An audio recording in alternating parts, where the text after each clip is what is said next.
The winningest team in baseball also has the most saves, and people who save the most money are winners. So start earning saves by investing in worthy bonds for only $10 each. These bonds earn a fixed 7% APY, and there's no fees, penalties, or minimum balance required, and they can be redeemed whenever you like.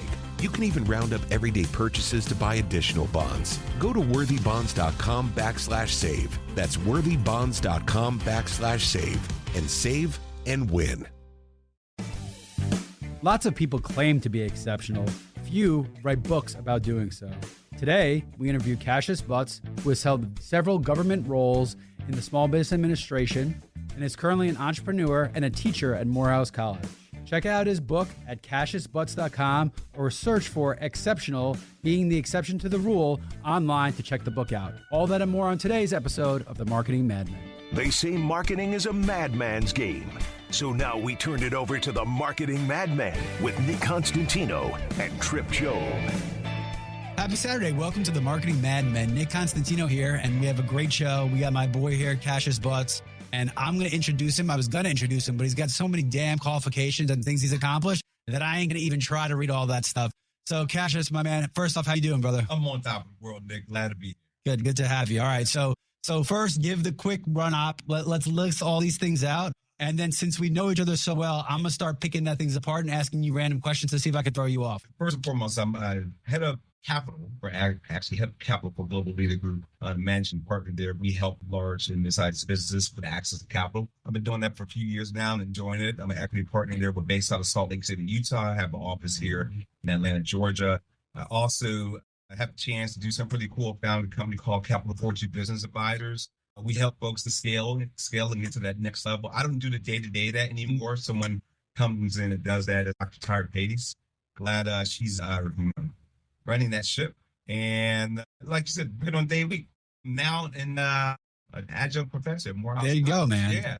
There you go. Talk about that. Teach leadership and professional development. And so I really enjoy it. I mean, I feel like I learned more from them than they get from me. I don't know. It's just I learned about what's taking place in the world. And we're going to get to that because we actually got one of our interns over here at Diggy Broadcast and Chloe in here also. So I'm curious what they're teaching these kids these days. I'm curious what kind of problem solving they're getting. I'm seeing it a little bit in real time now, but we will certainly get to that. But let's go back a little bit further. Let's talk just briefly, talk a little bit about your upbringing, your college career, and then how you started working with the government, because that will bring us all full circle to a lot of the stuff we're going to be talking about. Certainly. So I come from a family of entrepreneurs. My grandparents they had their own construction business. My father was an engineer by trade. He worked for then Lockheed Martin, which then was Martin Marietta. My mom, she owned a daycare. She was in banking and she was an educator. She became an entrepreneur. And so for me, I got a chance to learn entrepreneurship as a kid. Lots of different sides too. The engineering side, but that's a lot of different parts. Yeah. Sales, networking, the whole nine. And really, I learned how to be uncomfortable as a kid. Yeah. Right. And so my brother and I, we started businesses, cutting grass, selling fruit drinks, the whole nine. But born in Philadelphia, Pennsylvania, finished high school in Orlando, Florida, came to college in Atlanta, Georgia. And so for me, I got to see the best of really the world had to offer. Very different places. Philly is one of my favorite places on earth, but if you've never been there, there ain't nothing like it. Right. Like the kind of grind and the grit and the hustle that they have in that place, and they're proud of Philly. Right. And I'm not saying it's not a nice place, but I'm saying most people from other parts of the country go there and they're going to be a little off put by what Philly has to offer, but in such a good way. Second of all, it's also, I grew up in New York my whole life. It's such a good food town. It is so expensive. You can eat like a king in Philadelphia. There's BYOB places everywhere. I was at a Malaysian spa at 4:00 in the morning with food and BYOB in Philly. Like that's just the kind of stuff. But anyway, so Morehouse for college. And the Morehouse for college. And to your point, Nick, either you love or hate Philly. Exactly. Either you love it or you hate it. But again, I went to college, Morehouse. I wanted to be an industrial organization psychologist. Basically, I wanted to be the shrink inside a corporate setting. But I realized that. Wow, at that young an age. I only found out, I thought my whole life, I just don't like what shrinks do, period. But I thought my whole life now, I never wanted to be that. Now I'm so curious of the inner workings. Yep. Now that I think I'm in a leadership position, and really all life is about is finding what motivates people. Yep. And to do so, I think sociology only gets you so far. Knowing how people work together can only get you so far. What gets you the rest of the way is knowing real psychology and how to motivate individual people. And it feels, for me personally, the hardest part of my career now is finding those inner workings of people. That's right. Isn't it the hardest part? Because realistically, what I want is yo, do it the way I do it because that's what I'm comfortable with. But realistically, that is the opposite of psychology works and is very hard to work. So I find it funny that at such a young age, you knew that's what you wanted to be. Has that influenced a lot of what you've done to this point? Probably so. I mean, Even subconsciously, you're right. Maybe not, but my brother and I, we grew up watching television with my dad. We watched like Columbo, Quincy, MD. And then we watched like the game shows. We watched all the things that made people, what motivated them to do whatever they did. Yeah. So for me, I was like, hey, how can I motivate people inside the workplace and be compensated and feel good about it? And that's how it really came about. I never figured that it would come to this point. It's, sure. Wrote a book called Exceptional, and we're going to talk about that. But I really kind of wanted to figure out what can I do with trying to influence people. Yeah. I didn't know if that was going to be like in a corporate setting, if that was going to be in the pulpit, or if that was going to be somewhere like, I don't know, what, singing in the bar, playing the piano. I mean, just making people laugh. So you got to understand, Nick, I grew up listening to everything from Barry Manilow to Earth, Wind & Fire. Yeah. I can tell you, think about psychology. Barry Manilow had the song. It said, "Doctor, my woman's coming home later today. Can you maybe give me something? Because the feeling's gone and I don't know how to get it back again." That was Barry Manilow. I learned that at 7. And I was like, oh, what's this guy talking to? And I asked my dad. I see he's talking to a therapist. Viagra didn't even exist yet, so that's not what he was asking for. They say he's trying to figure out what his relationship. Well, why is he talking to him? It's like, because things are not going right. It's like, you got to talk to people about that? He said, yeah. I said, I may be interested in wanting to do that.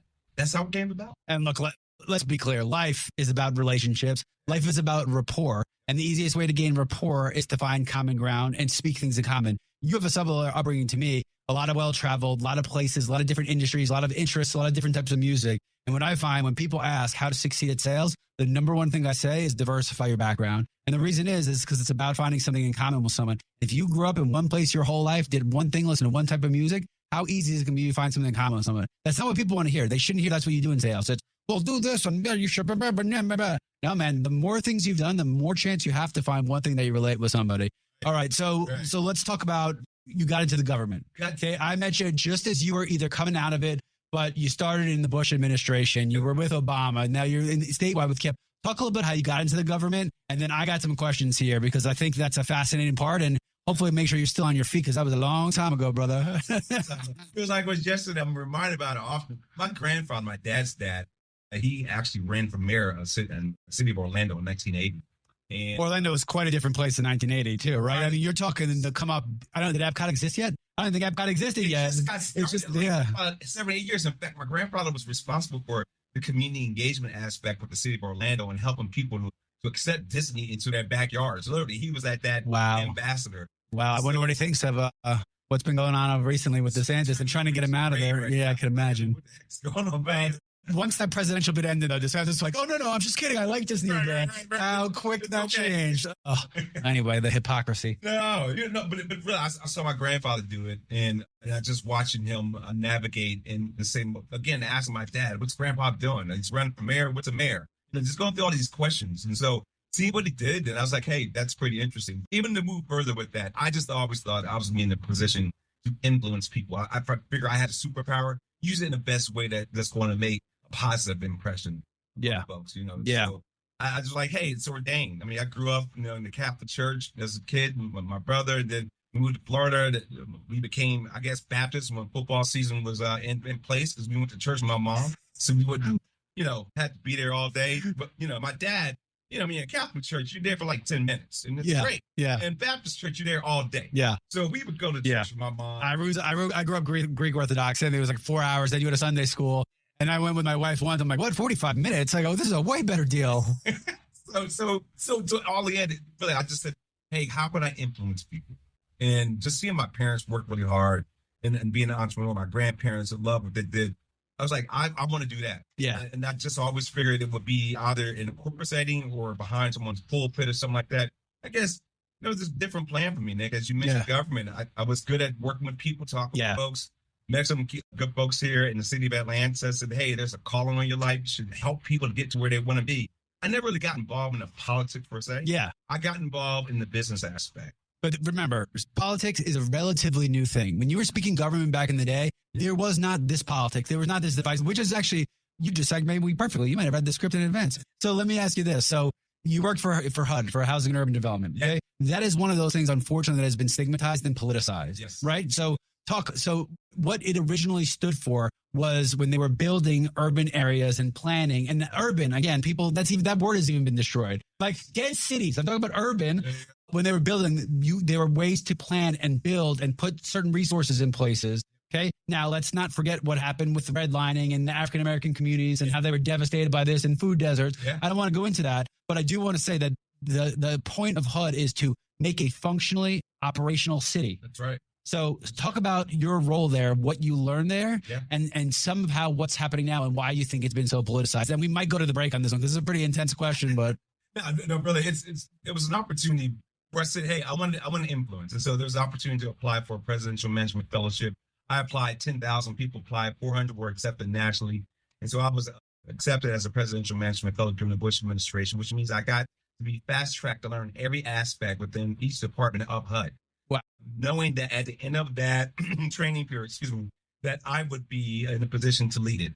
And so very proud about that. Folks knew about what my grandfather started during that time. A lot of his colleagues were folks who were also appointees in the Bush administration. So it just was a great time. And for me, I was like, okay, this is what I really enjoyed this. But to your point, it's been politicized. And to the point, I came into HUD when Katrina happened. So the regional administrator said, hey, his name was Bob Young, former mayor of the city of Augusta. He said, Cassius, I need for you to help me to show me these different areas I haven't been to.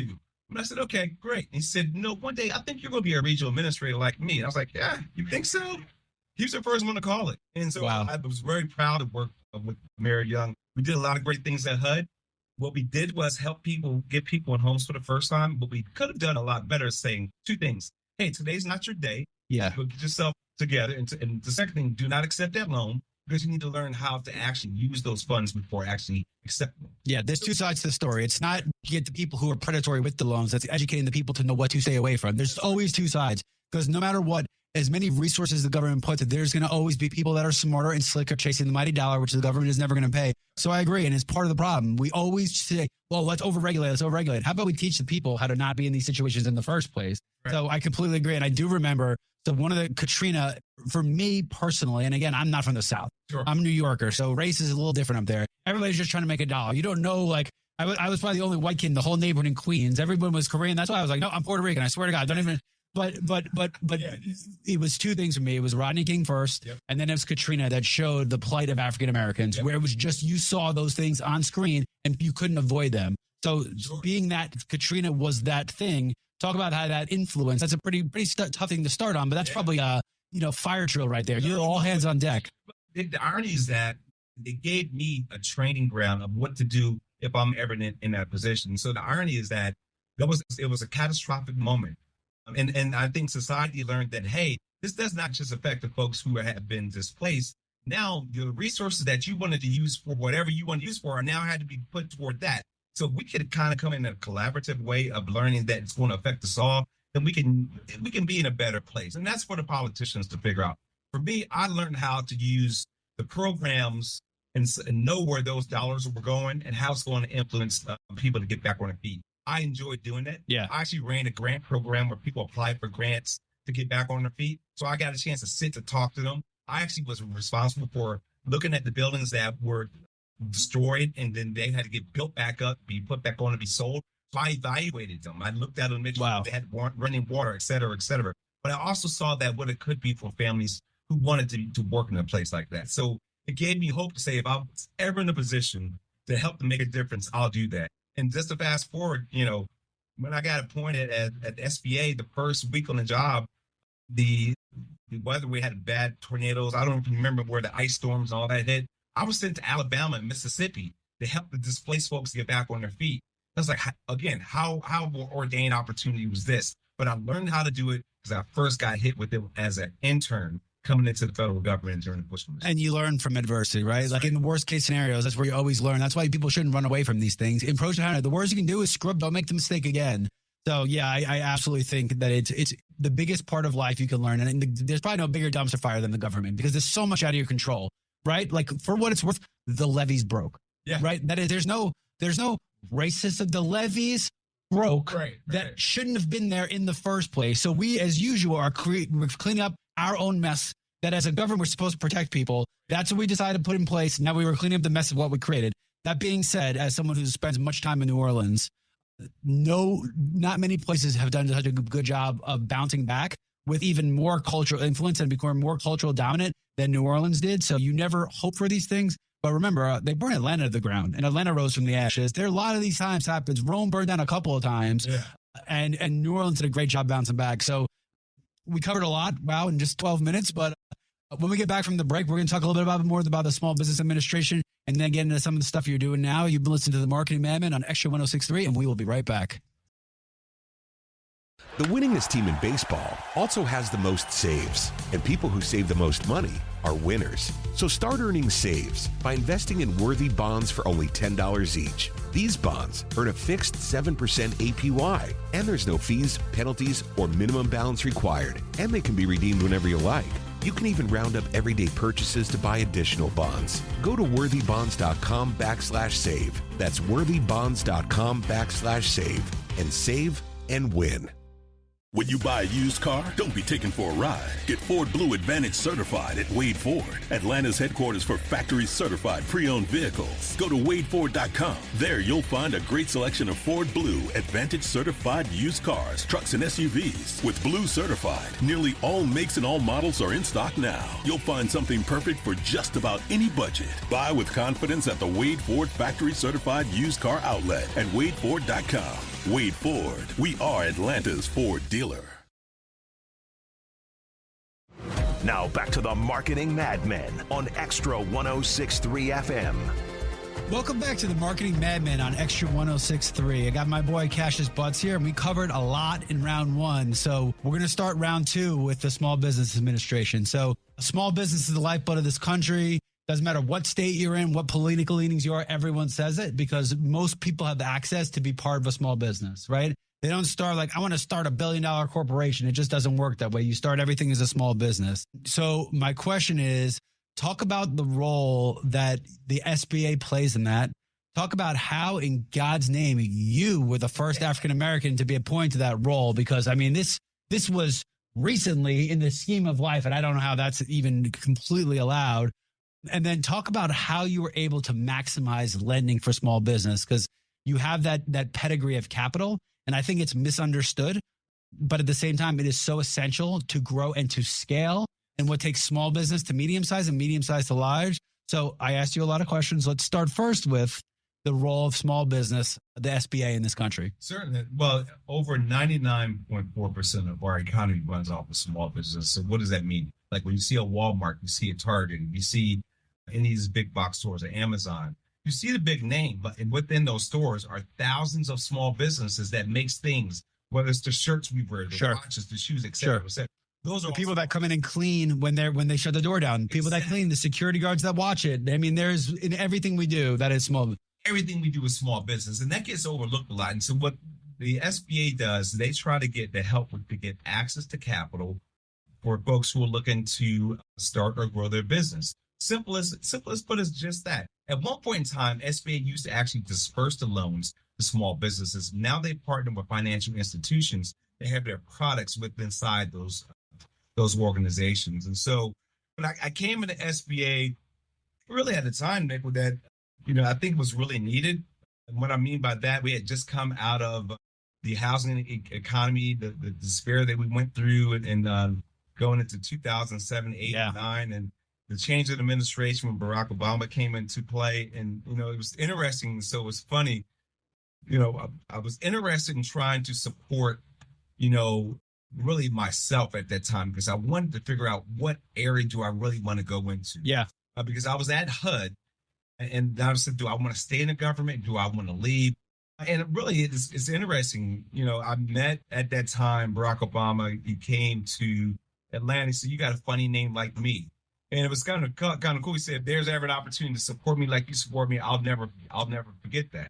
That really happened. And I wasn't in it chasing to say, hey, I think you guys should. I just was like, hey, this is pretty interesting. I met Obama when Hillary Clinton was running. Don't ask me how, but I was working on her campaign in Nevada because Jimmy Carter's son was running for senator in that state. And somehow I got pulled into the Democratic Party. I was with Hillary Clinton and I met Barack Obama in that same day with President Carter. And Obama wasn't to the point where he even passed Clinton yet. And I met him. I was like, whoa, dude. Yeah. There was, and it was something that, it was that, you mentioned Manilow and little Al Green, just the way he was kind of talking. I was like, whoa, dude, this is a different kind of dude. Yeah. There was a little cadence. I felt a little bit, I got to be Bill Clinton also. I felt a little bit about that same charisma, like he really cared. I don't know if he really did, but he was able to make you think he did. And that's half the battle. So, okay. So you spent time at SBA. So first off, again, was it because Obama that you were the first black guy put in that role? Because it's crazy, man. There's been a lot of black African-American owned businesses in this country. How was that the first time? In Region 4, I didn't know it when I was appointed. The irony, I went to Washington. It's like, oh, man, and I'm thinking this is the final interview. There was a lot of people who were up for the role. And there's some folks who really looked out for me, looking to get there. I think for me, I got to Washington. They're like, oh, yeah, so they're reading over my stuff. I'm like, yeah, so your grandfather ran for mayor in 1980. He was Republican. I was like, well, I guess I don't have this job. And like, I was like, yeah, that's true. That's it. You're exactly who we want. Someone who work cross party lines, get stuff done. I was like, the world lit on fire. Something just happened. Cross party lines. Oh, this must have been the 64. What was it? 1964. Wow. So I was like, the only line I know is the green one. That's the only one I'm familiar with. It's the one I'm interested in. Yeah. Let's make some great things happen. But in all seriousness, for me, it's because I've always had that mindset that government has to work for us, not against us. I wanted to be that one that made a difference, that didn't get involved in the minutiae stuff. Yeah. And just got. And that role you were in allowed you to do that because you were on the street level, helping people directly. And most people don't understand, like, the money has already been, it's already been allocated. It just needs to be appropriated, right? It's there. We have the money. It's not pulling from our pockets. We already have allocated in previous years. Right. So it's appropriating the money now. Everyone thinks, oh, that's coming out of my pocket. No, that came out of your pocket 2 years ago, usually. Even better, it came out of your pocket during tax year. My stump speed used to be, listen, I don't look at left or right or red to blue. I look at green axis to capital is what runs our economy.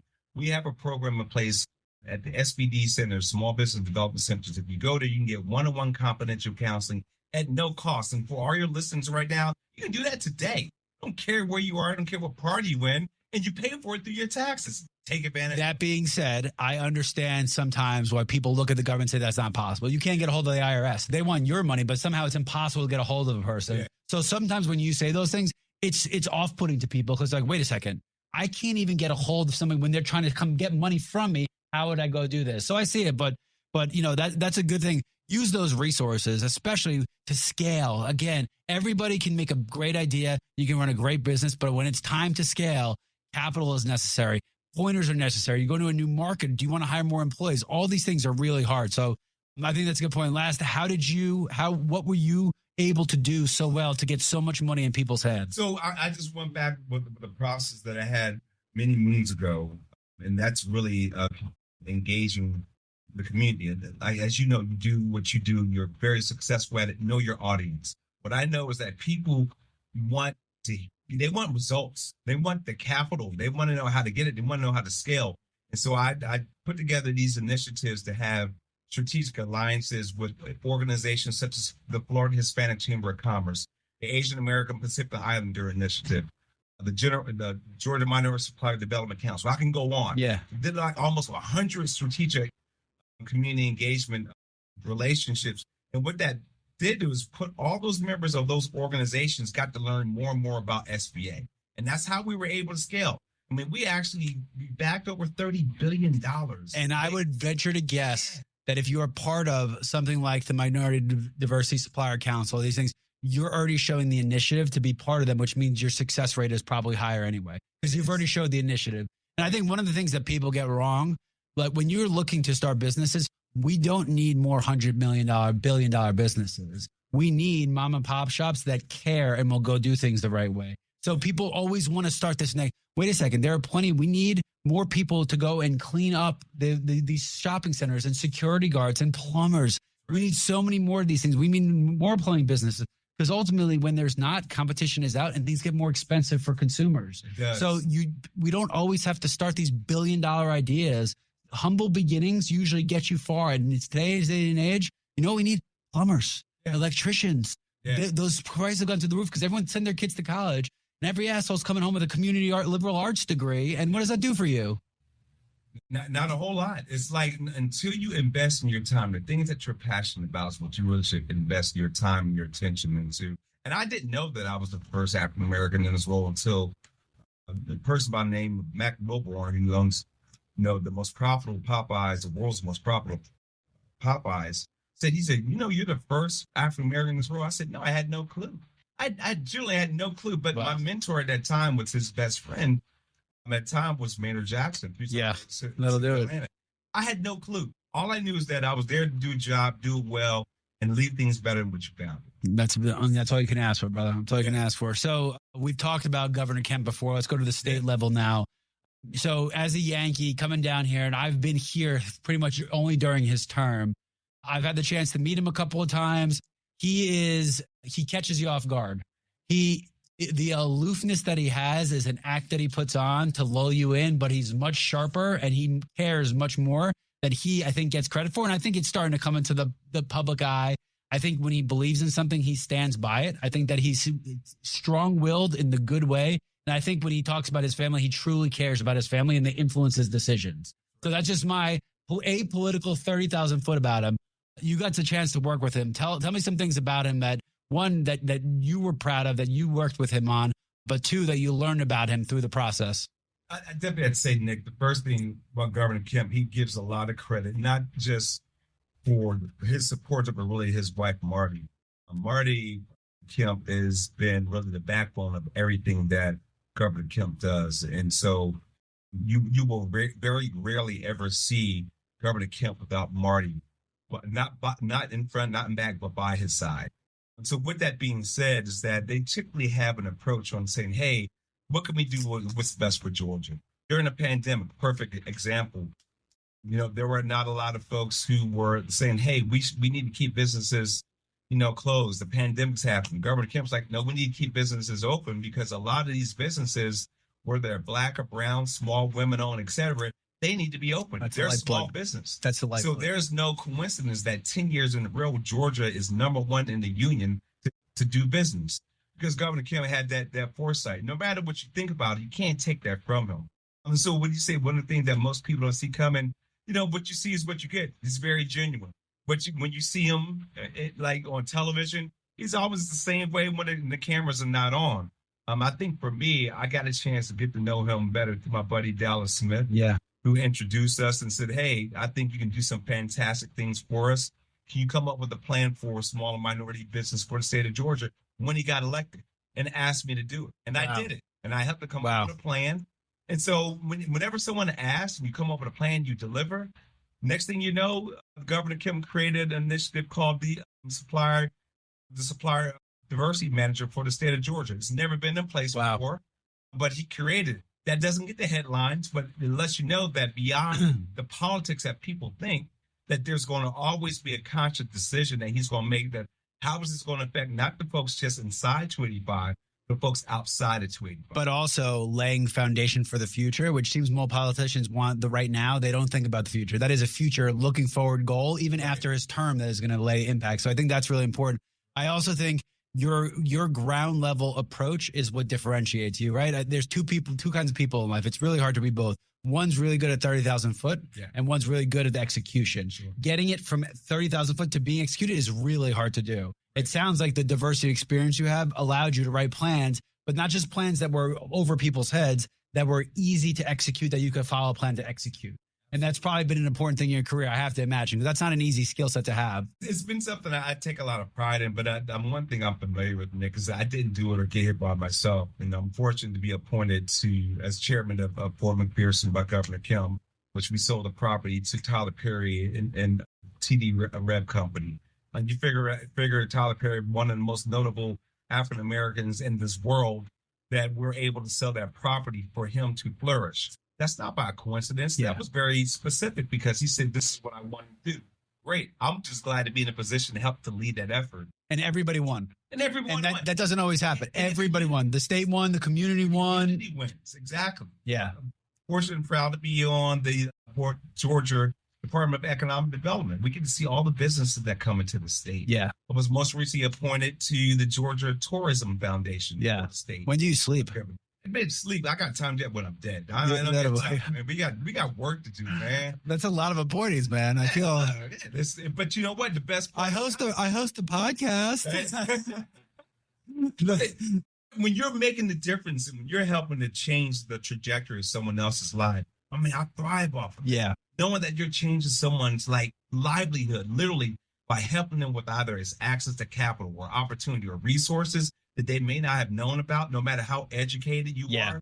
Some people just don't know. Isn't it a shame we're in a world, and I've seen a great graphic, I'm sure you've seen it, it's just the iceberg, and it shows like the tip of the iceberg is social media, and it's like, this is what people see. And then you go under and it's all the struggle and all the strife and all the no's and all the rejection, and it's just underwater, but they got to put out that little tip of the iceberg.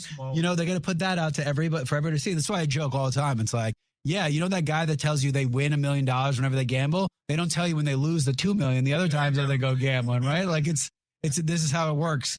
So let's talk a little bit about Global Leader Group. I've had a chance to do some business with you guys, spend some time with you guys. Talk about, you know, giving capital is one thing. Talk about the role of the company. Sure. Talk about why it's different than traditional banks or private equity or things like that. Just talk about kind of how the company operates, because again, I think that'll set us up well for the book and then the rest of the stuff you're doing. Certainly. So it's a Global Leader Group. We call ourselves kind of like a group of Avengers. So we have folks who've actually served in worldwide leadership roles at HSBC, which is our CEO. Our CEO was a national executive with HSBC as well, too. We have folks who are out of Canada, Toronto, Asia, the UK, here in the States, obviously. But we have divisions. One is leading efforts around consulting, our learning division. We have an effort that is specific to capital, which is the part that I lead, and also search. And we're looking for executives to find opportunities to fill executive roles. And so we like to say, like I said, we're a group of Avengers that use our skill set, our relationship and resources to help other businesses and other people to scale. Just the bottom line. Yeah. It's really not that confusing or complex. It really is just that simple. And so glad to be there. I've been on there for 3 years now as an equity partner within our capital division. But the proud part about it is exactly when you see people get the opportunity to scale, when they get the opportunity to get a contract in a business, they say, hey, I was part of that. I was involved in that. And so you're like local to regional, you need resources, but it's not super hard, right? National to multinational is incredibly hard, which is what I was thinking immediately when you brought up all the different places you guys are. Like doing business in London is very different than the US and even Canada, right across the border. With every treaty we have, it's very different doing business there. So that's why you've developed a group of global people, because if you want to scale to the next level, you're not going to be able to just wake up one day and be like, you know what, I'm going to go conquer Asia. It's just not going to happen. It's just not going to happen. Not going to happen. Yeah, that's great. So talk about some clients that you do work with. Talk about some success stories, some things you're proud about there. You know, it doesn't have to be, you know, name names, but just some of the examples of things you're doing there and kind of how you guys market yourselves. Because I have to imagine that elite that you're going after, that CMO, that CEO, those big companies, right? They're not looking at Instagram. I have to imagine that's an interesting place. You got to be at a lot of networking events and speaking events, right? No, certainly. I mean, in fact, we were just talking before we came on, leaving to go to New York to meet with some folks from that's an InsurTech, it's an huge insurance conference taking place in New York, and then they have the second part of that taking place in Vegas in a couple of months. And so we're helping a business scale up to get to that next level. We've connected them with a couple of investors who are looking to invest into the company, which is great for them. Again, changing lives, you know, so that's something huge. We have another client who's out in New York who owns several hotels, is looking to refinance one of his hotels here in Georgia, owns several businesses in South America and in Asia. And so again, helping them with the access to capital to refinance part of his business is something we love doing. Yeah. And of course, last but not least, even on the consulting side, you know, with our learning division, we help businesses how to figure out how to do things better and more efficiently. And we do that because we've actually been in those roles. Yeah. Right. And so, you know, everyone from our CEO, Jonathan Nabrowski, to Elizabeth Oates, our COO, you know, Joe Nabrowski. These are folks who've lived and worked all over the world, from Switzerland to China to Canada, and here, obviously, in the States.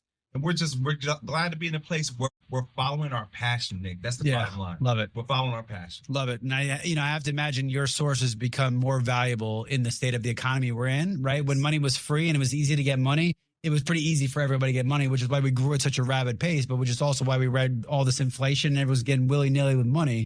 So I have to imagine now that things have tightened, all of a sudden these people that like we would never need you are coming back pretty quickly. Like, it's not as easy anymore. No, it's not. But the great part about it is when we have a relationship with those folks who are making decisions, it makes it a little bit easier. For sure. Yeah. For sure. And you were there for them when it started. Absolutely. All right. So let's get to it. So exceptional being the exception to the rule. So you wrote a book. Yeah. You wrote a book. You told me right away, it's not like most books. It's a quick read. Sit your ass down and read it. That's right. Talk about it. I'm mostly curious because we probably covered a lot of the content. I'm mostly curious in what it was like going on the book tour, promoting the book, how you market it, how you got it out there. Because one of the things I've noticed, it used to be really hard to write a book. You need to get publishing deals in advance. Now I know a lot of people. I was actually offered, someone's like, hey, you should convert your podcast into a book. I can show you how to do it. And I was like, whoa, I didn't even know I could write coherent sentences. What do you mean write a book? But talk about how that has changed, because I think it's a lot of insight for people. You went through the process and promote it. Talk about that ordeal. Yeah. So for me, it was something that I really wanted to do, to be in a position to give back. I mean, I just was like, okay, how can I write something that's impactful, that's going to make a difference in someone else's life? And so Charles Johnson, Who Moved My Cheese came out many years ago. I think it's 113 pages. This book has been reproduced, I think 120 something times throughout the entire world, in like 47 different languages. And so I wanted to write something short, to the point, impactful. So it's like 14 chapters from everywhere from finding your passion to checking your ego before it checks you, to planting seeds and know when it's harvest time, working as an intern. I could go on, but all of these chapters are chapters that I've either experienced or have one-on-one interactions with, whether it's Senator John McCain, whether it was Mayor Kasim Reed, whether it was Barack Obama, right. George, I can go on, Condoleezza Rice. I mean, these are all folks who I've actually interacted and had some either tools or some lessons from. Dr. Lewis Lynn, who's my mentor, he owned a business and still owns it. He's also the board trustee for Clemson University. Wow. And also with Truist. And so he's the one who said, hey, Cassius, you really need to kind of own in and just follow with the things that you're really passionate about. And so I did that. And I wrote the book. And so how it happened, Nick, I mean, for me, it was a little bit unconventional. I pulled out my iPhone and I sat down, had a little beverage, said, let me just start thinking about topics I'm going to talk about. So I wrote out like 10 to 15 top titles, and I just started talking about those particular topics and recording myself. And I record myself, and then I had to transcribe into chapters. There you go. So there was no ghostwriter. It was me. Right. Probably seeing ghosts at night sometimes, right? Just thinking about the memories. Right, but you're speaking a language from a language that people understand. Yes. You're not talking down to people. You're speaking at eye level. That's right. Like a conversation we're having now. It's one of the reasons that I won't use headphones when I do this. Yeah. Because when you have headphones on, you're not talking to a person. You're talking to the machines, and you're talking there. So you, with scotch in your hand, I assumed it was scotch. I just think that's what writers drink. But with scotch in your hand, talking is more... It's more applicable. It's more palatable. It's more natural. It's more organic. And I have to imagine, even from what I read of it, that connectability is important, especially quickly, because people have to decide if they're going to read that book very quickly. And they don't want someone that's talking down to them. A lot of these business books, they catch you with the first paragraph like they care. Then all of a sudden they're talking down to you the rest of the time. Right. That's right. No, I speak in a way that's like, look, I've been in the same places where you are. And in fact, I'm still in some of those places.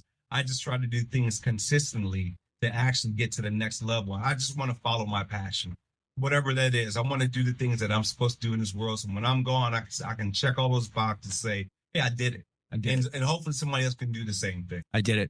Yeah, that's a great way. And I think, a lot of times the problem with these books are they're like, hey, you're making $12 an hour now. I can teach you to make $1 million. It's like, no, you can't. Let's start with getting from $12 an hour to $20 an hour. And then from 20 to 30, right? You're not going to wake up one day and go from McDonald's to CEO. It's not going to happen. And especially in the world nowadays. So let's be realistic with the approach, right?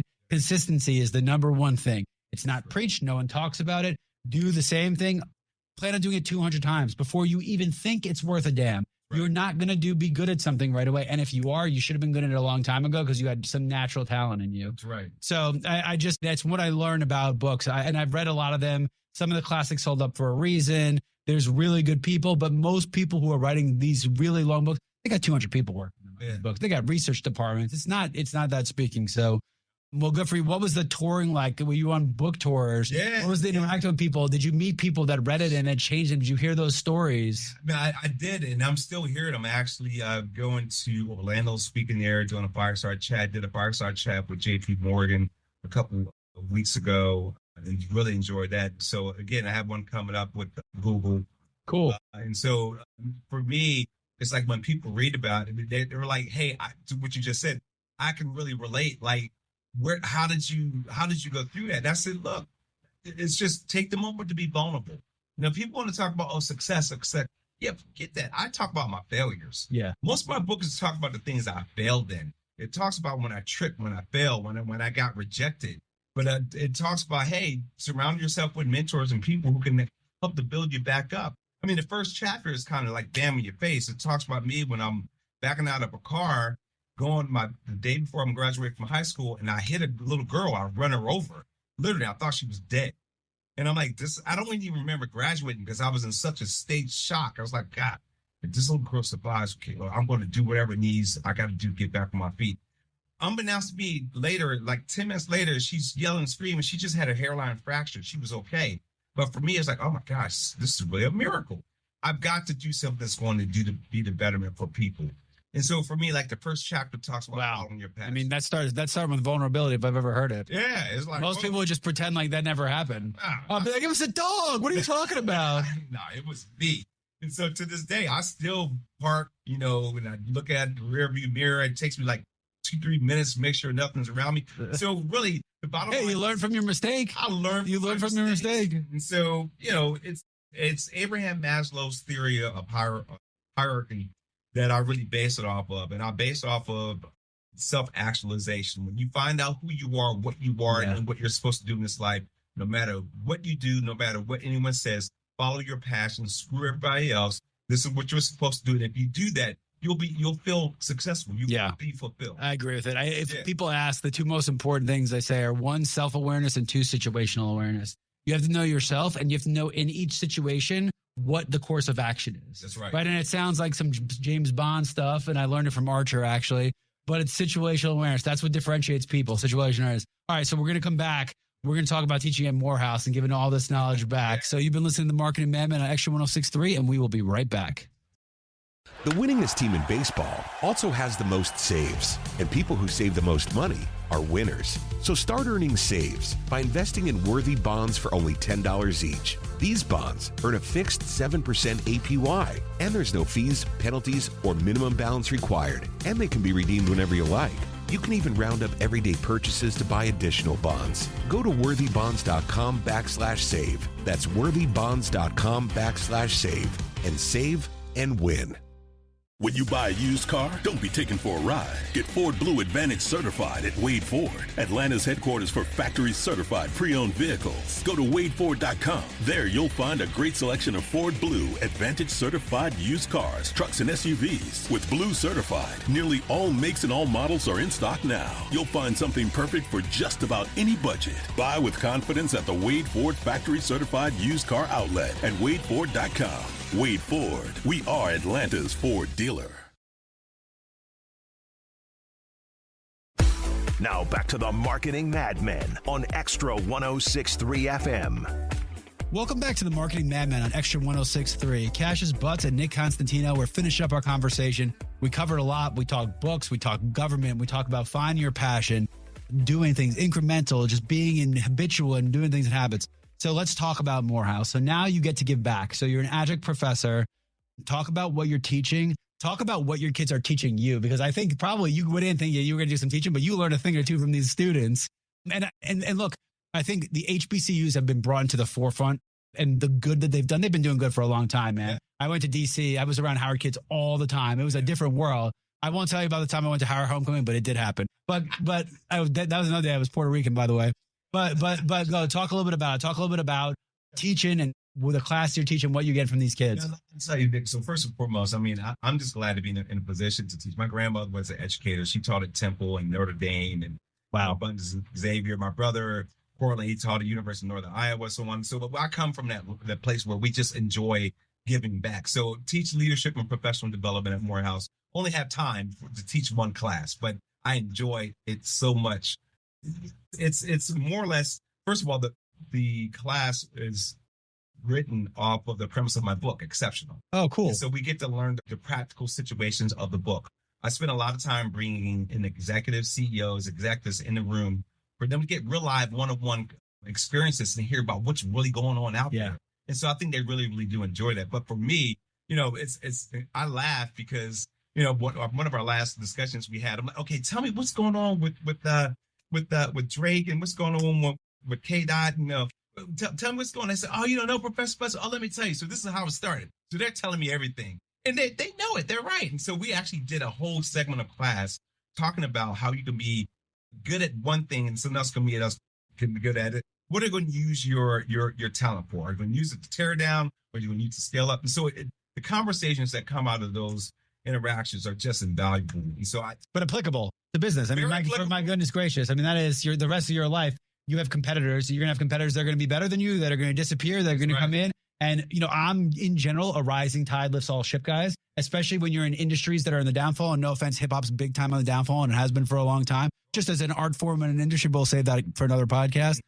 But yeah, I think that's great. It's really applicable to say, because that's adversity. What if someone's coming at you? Right. What are you going to do? What's your response going to be? Right. There's only two ways to handle it, right? You're going to go in, you're going to fight back harder, or you're going to let it blow by you. There's no real other way. So again, that's applicable. It's applicable, but the pushback just a little bit is, I think hip hop has not necessarily gone on a downfall. I think it's evolving, because when you take hip hop to the part of where it becomes an art, is when you can see someone like Kendrick Lamar, who actually wins a Pulitzer Prize for his work as a hip hop artist. He's one of the last good ones. I'll leave it at that. This is the New Yorker from the 90s. It was born in Queens. Who spent a lot of time listening to the good ones. He is one of the good ones. I'll take him. I'll take some J. Cole right now. I'm not really happy with the rest of them, if I'm being honest. But anyway, I like it. Another conversation for another time. Andre 3000, you could throw them all in. Yeah, you could. He hasn't made other than his flute record, and I was stupid enough to listen to it, and it was fun for like the first 6 minutes, and I realized I listened to a pan flute for anyway. So to your point, that's what the class is about: leadership and professional development. And we don't talk about just being at ABC company, at IBM, whatever. What do you do when you come in? No, we talk about what are you going to do when you're in real life situations.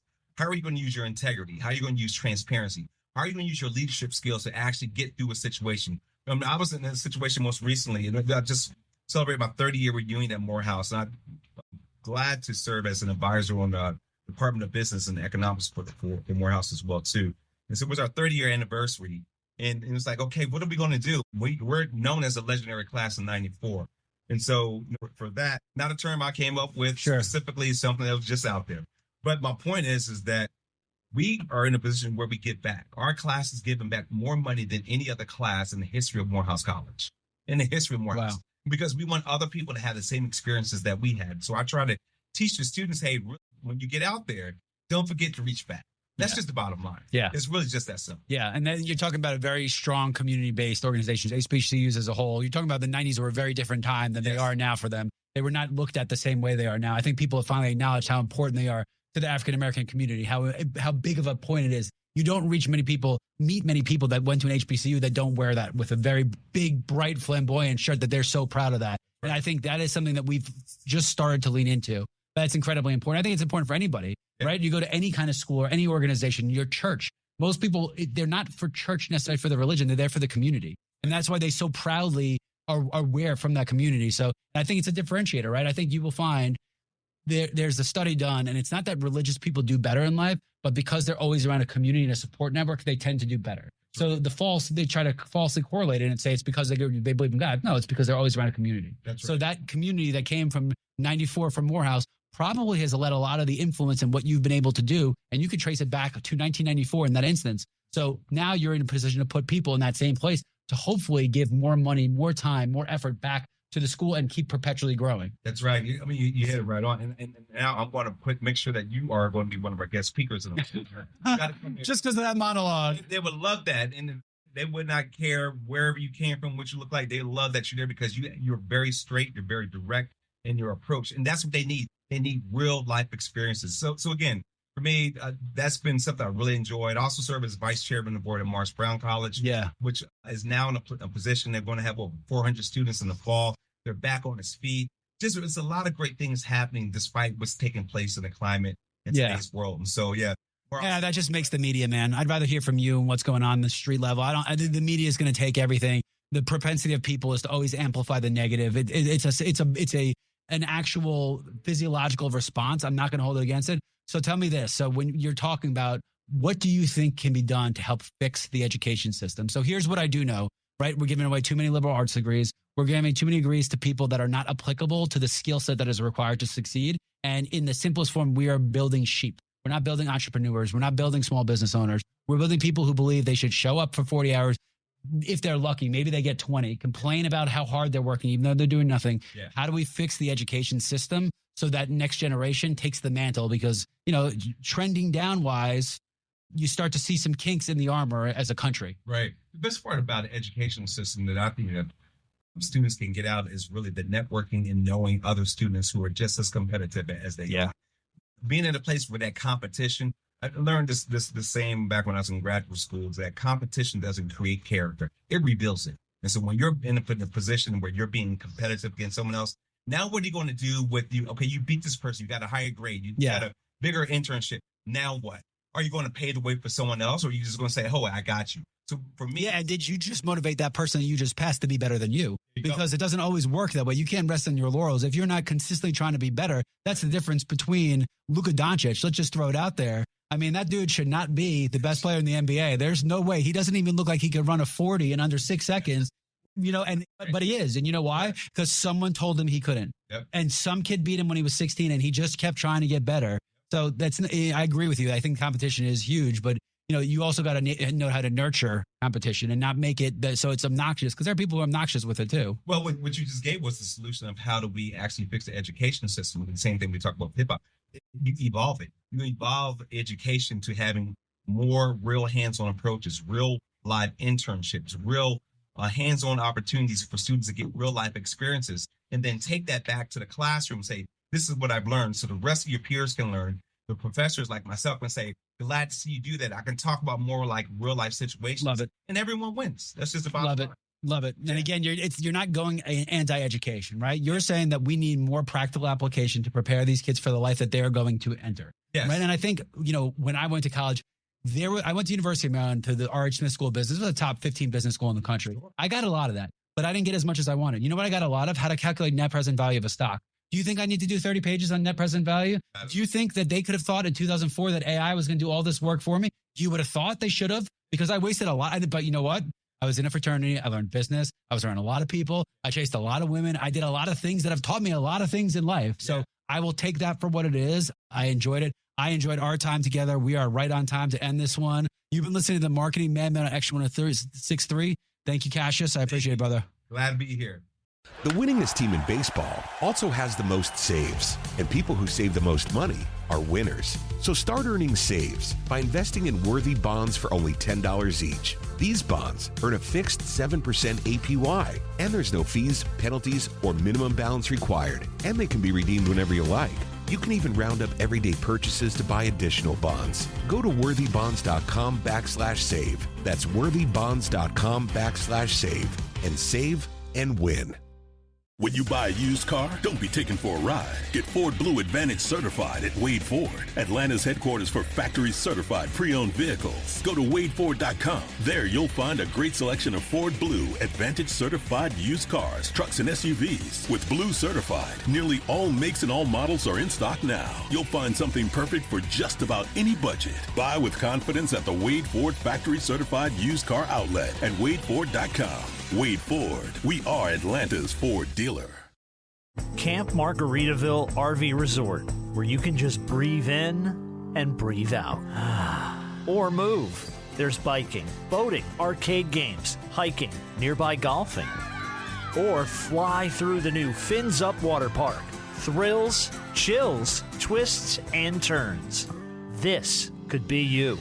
Camp Margaritaville at Lanier Islands. An easy 1-hour drive from Atlanta. Book your stay today at Camp Margaritaville, LanierIslands.com.